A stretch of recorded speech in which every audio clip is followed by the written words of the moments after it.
King James keeps climbing the record books, and it is impressive, gentlemen, passing Karl Malone over the weekend, second on the all-time scoring list. So that got us thinking, Big Perk, who's the greatest scorer of all time?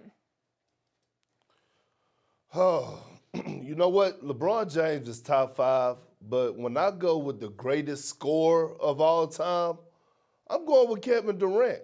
And here's why. When you talk about a guy that has 0 flaws offensively, Kevin Durant has everything and more in his offensive arsenal. He has the mid-range. He has the post-up. He has the handle to the hezzy pull-up tray ball. See, here's the difference between KD and everyone else. Yes, he's 6'11", 7 foot, but his jump shot, his efficiency. The other night, he had 38 points on 15 shots, and he does those things on the regular. If Kevin Durant really wanted to, he could have about 10 to 11 scoring titles. Just remember, he sacrificed a lot when he went to Golden State to play with Steph and Clay.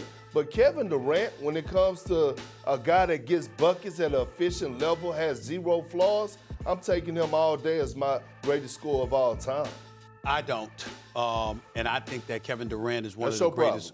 I think that Kevin Durant is one of the greatest scorers in the history of the game, and he could very well go down as the all-time leading scorer in NBA history.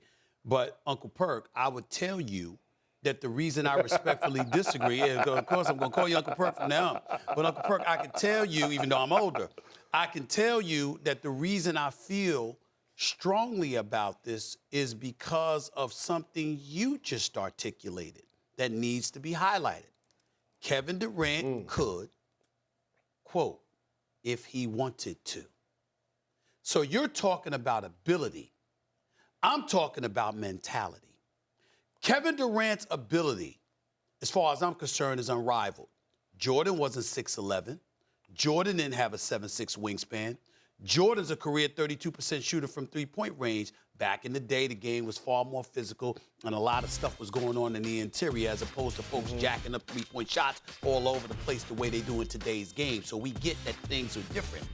But Jordan's ability to finish at the basket, Jordan's ability with his mid-range game, Jordan having the aerial assault that he had that was unrivaled, Jordan playing in a far more physical era, etc., still is a career 30-point-per-game scorer who, by the way, played at arguably the most physical time in basketball.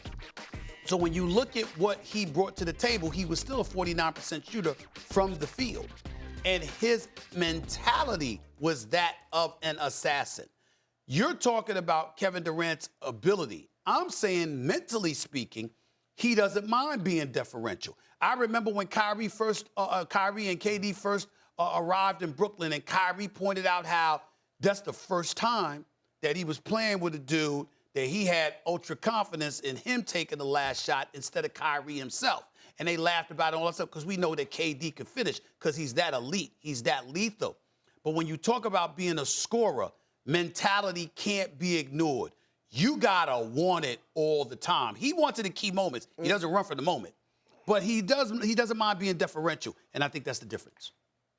No, but Stephen A., what I'm saying is that when he went to Golden State, he really had no choice but to kind of defer and buy into that system. I agree with that. Right? He had to share the wealth. I'm not saying that he couldn't have took over the team, but he went there to ultimately win the championship.